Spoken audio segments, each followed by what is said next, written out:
Ila hadratil kiram, kepada para alim, para ustadz, para hujat, para tokoh masyarakat, wabil khusus ketua DKM dan jajarannya, para kasepuhan yang tidak kami sebut satu persatu, namun tidak mengurangi hormat dan takzim kami. Hadirin jamaah sholat isya rahimakumullah. Pertama-tama mari kita panjatkan rasa syukur kita kehadirat Allah Subhanahu wa Ta'ala. Sholawat beserta salam semoga selalu tercurah limpahkan keharibaan junjungan kita, baginda Kanjeng Nabi Muhammad sallallahu alaihi wasallam. Semoga kita semua benar-benar menjadi umat yang selamat dunia dan akhirat, serta mendapat syafaat di yaumil kiamat. Amin ya rabbal alamin. Hadirin wal hadirat yang dimuliakan Allah Subhanahu wa Ta'ala. Karena kebetulan kita sama-sama punya agenda yang sebetulnya bukan kebetulan, karena tidak ada yang kebetulan. Semua terjadi karena kehendak Allah Subhanahu wa Ta'ala. Di masjid akan mengadakan rapat dan saya akan repot. Tahu repot? Sibuk. Karena besok pagi ini di tempat kami dimulai pembukaan pengajian bulanan yang kadang diadakan, kadang diliburkan, itu diadakan lagi. Juga sekaligus kami mengundang supaya seluruh jamaah Masjid At-Taqwa dapat hadir, dan nanti yang memberikan kajian yaitu Kiai Haji Fahrudin Sahjar dari Surabaya.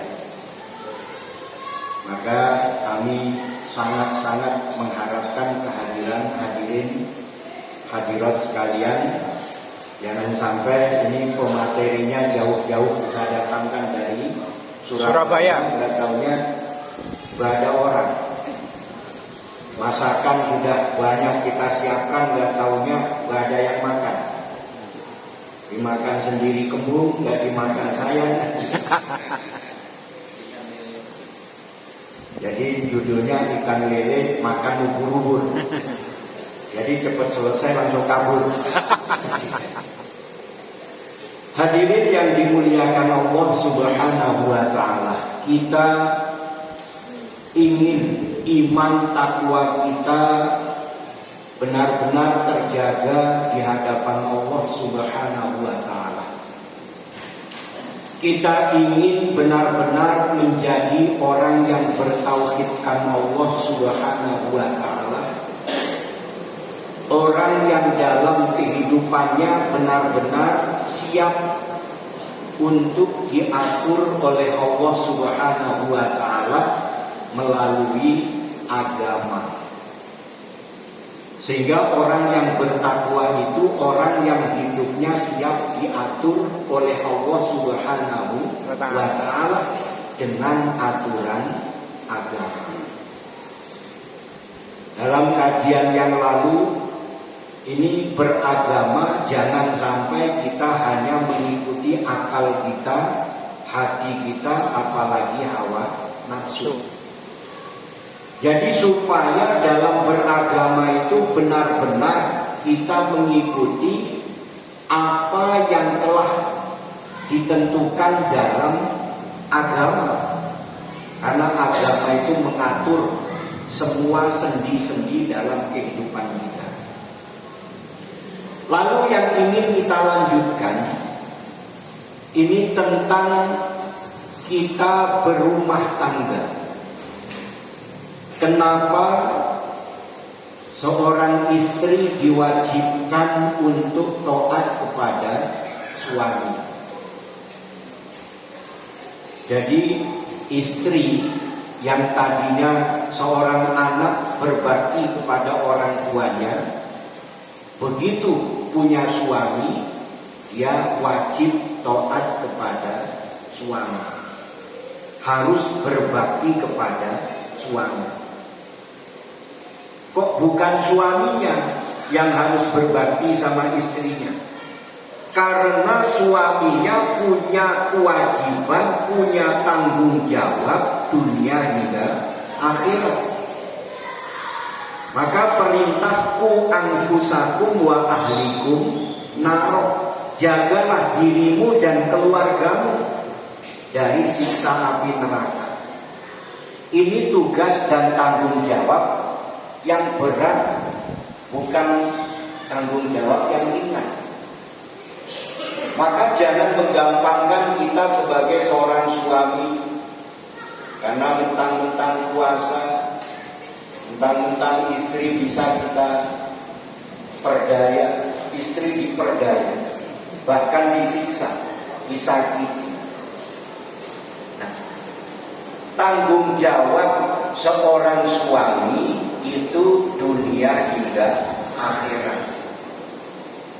Sebuah dosa yang besar seorang istri durhaka kepada suami, sampai kalau suaminya tidak ridho, maka seorang istri dia tidak akan masuk ke dalam surga, bahkan tidak akan mencium baunya surga.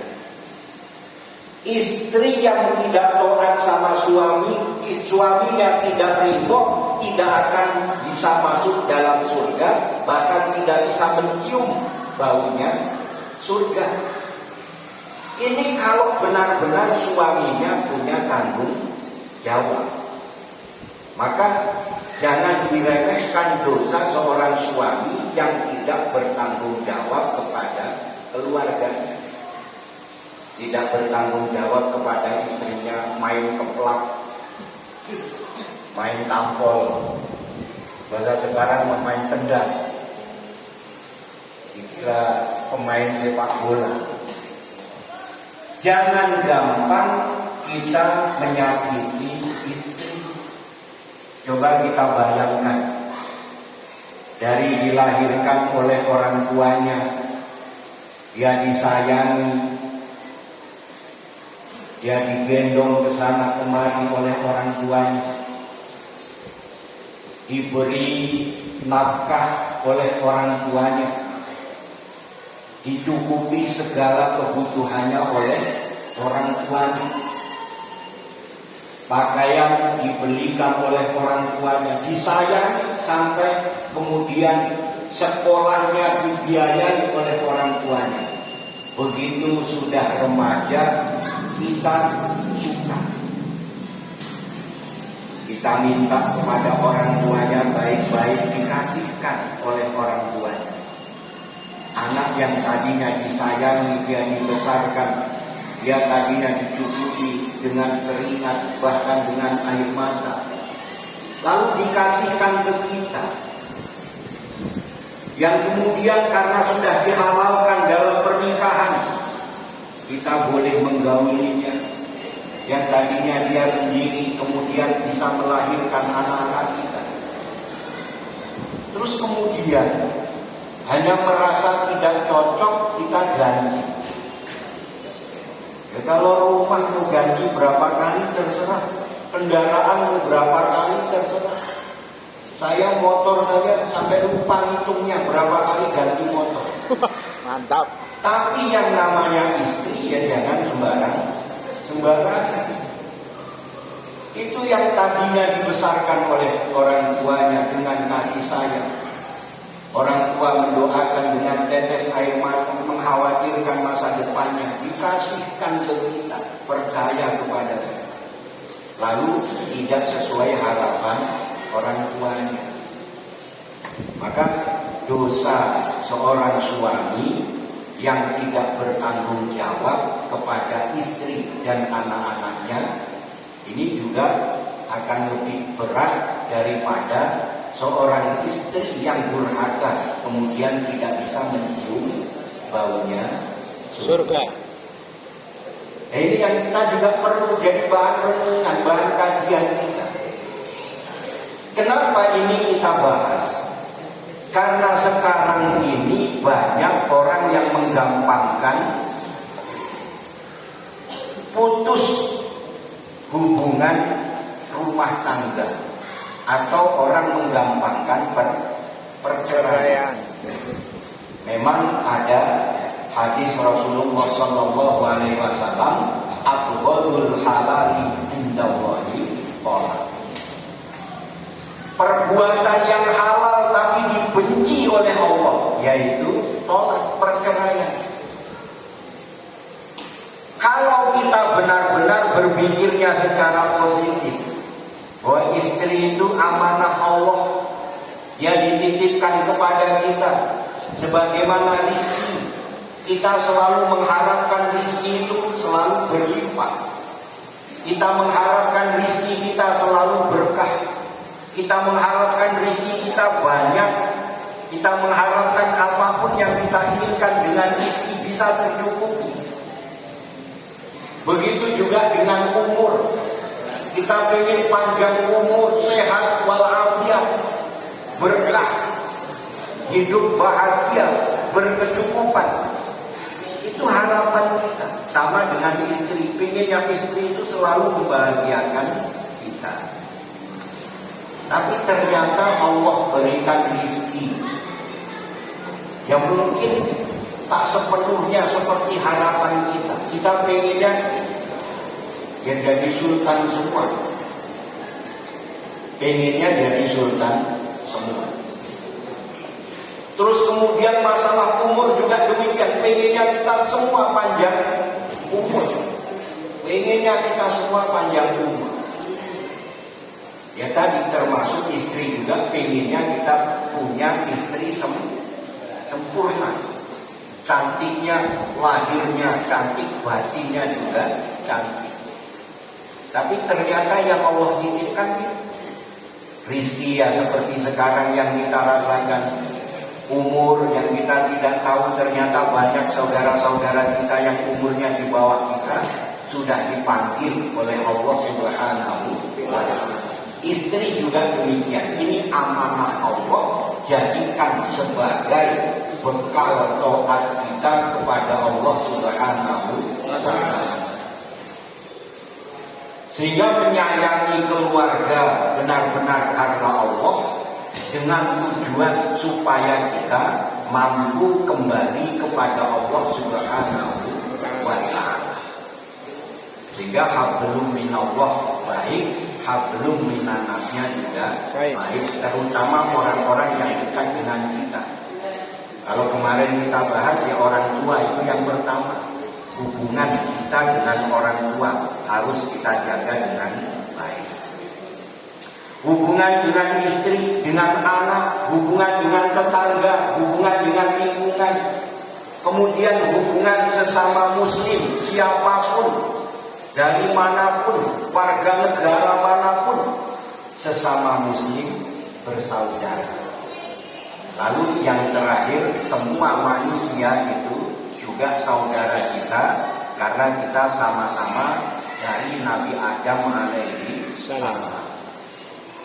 Jadi karena semua saudara, ya sudah, kita jaga persaudaraan kita. Maka kita prihatin ada peperangan yang sampai saat ini tidak kunjung selesai. Malah saudara-saudara kita muslim yang dibantai habis-habisan. Tapi kita lihat balasan Allah. Dan Allah itu hakim seadil-adilnya. Siapa yang berbuat zalim, maka sesungguhnya kezaliman itu akan kembali kepada dirinya sendiri. Siapa yang berbuat jahat, sesungguhnya dia akan mendapatkan atau mendapati kejahatannya itu sendiri. Maka kalau orang Sumatera ini mengatakan, siapa yang pergi dengan satu kendaraan, maka dia akan kembali dengan kendaraan itu. Dengan apa dia pergi, maka dengan itulah dia akan kembali.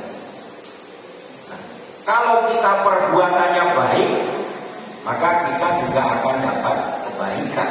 Kalau perbuatan kita buruk, maka kita akan dapat keburukan. Nah, ini memang sudah menjadi ciri akhir zaman. Orang menggampangkan atau meremehkan perkara dosa, meremehkan perbuatan-perbuatan dosa. Maka itu yang kita ingat, istri tanggung jawab kita untuk kita ajak dekat dengan Allah supaya kita sama-sama bisa kembali kepada Allah Subhanahu wa ta'ala. Amin ya rabbal alamin. Hadirin wal hadirat yang dimuliakan Allah Subhanahu wa ta'ala. Kita ingin menghidupkan ruh kita. Orang yang bertauhidkan Allah, orang yang ingin jumpa dengan Allah, orang yang ingin kembali kepada Allah, dia akan hidupkan ruhnya melalui zikrullah. Hati yang selalu berzikir kepada Allah Subhanahu wa ta'ala. Orang yang bertauhidkan Allah, orang yang selalu berbaik sangka kepada Allah. Apapun yang dihadirkan oleh Allah, kita yakin itu terbaik untuk kita dari Allah Subhanahu wa ta'ala. Tidak ada yang kebetulan. Ini dalam hal bertauhid. Maka orang yang bertauhidkan Allah itu, dia akan benar-benar merasa bahwa setiap saat Allah mengawasi kita, setiap saat Allah bersama dengan kita. Sehingga kalau sudah benar-benar merasa Allah itu dekat dengan kita, Allah itu bersama kita, apapun yang kita lakukan itu harus benar-benar mendatangkan ridhonya Allah Subhanahu wa ta'ala.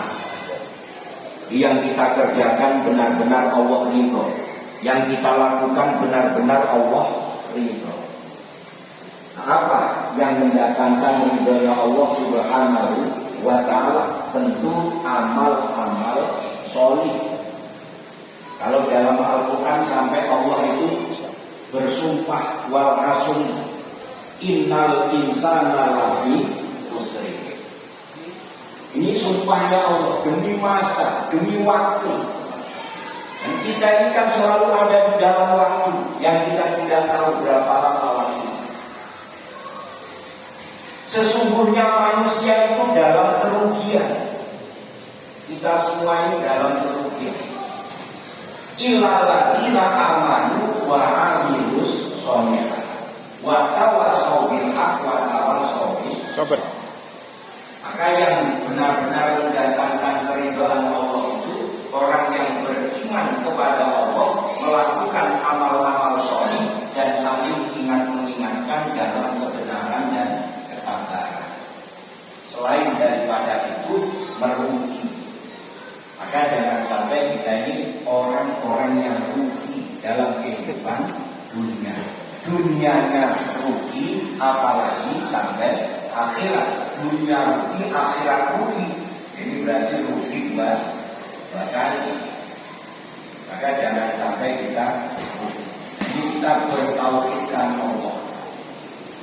Orang yang bertauhidkan Allah, orang yang jiwanya ikhlas dan ridho, orang yang hatinya selalu dihidupkan dengan asma Allah, menghidupkan ruh dan rasanya, menghidupkan ruh dan rasanya melalui zikrullah, melalui berzikir kepada Allah Subhanahu wa ta'ala.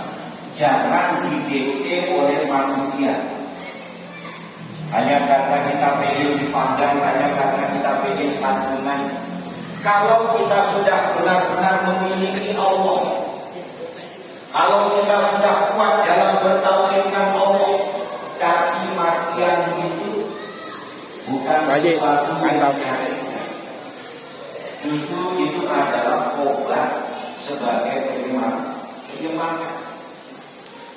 Hinaan dengan pujian sama, dihina atau dipuji nggak ada bedanya. Jadi orang yang benar-benar sudah merasakan tauhidnya kepada Allah Subhanahu wa Ta'ala, keyakinannya kepada Allah tidak goyah hanya karena caci maki. Keyakinannya tidak runtuh, tidak padam hanya karena hinaan dengan fitnah dan lain sebagainya. Tapi juga dengan sanjungan hatinya juga tidak berubah. Nah, ini orang yang bertauhidkan Allah Subhanahu wa Ta'ala. Maka kita bersyukur masih selalu dibimbing oleh Allah Subhanahu wa Ta'ala, dikuatkan iman, Islam, ihsan kita oleh Allah Subhanahu wa Ta'ala. Hadirin yang dimuliakan Allah Subhanahu wa Ta'ala, tadi ya lele dimakan ubur-ubur, jadi cepat selesai langsung kabur. Karena bapak-bapak mau rapat dan saya masih repot. Bapak-bapak mau rapat, saya mau repot. Namun itu kami mungkin tidak perlu panjang dan lebar. Juga untuk doa nanti silakan dilanjutkan setelah acara rapat. Kami masih ada kesibukan yang harus kami selesaikan untuk acara besok. Ya, sekali lagi kami ingatkan besok kami mengundang kehadirannya di tempat kami dalam rangka pembukaan pengajian bulanan. Sebetulnya acara itu mau diadakan barengan dengan gerakan pangan murah yang sering diadakan di Cilengsi.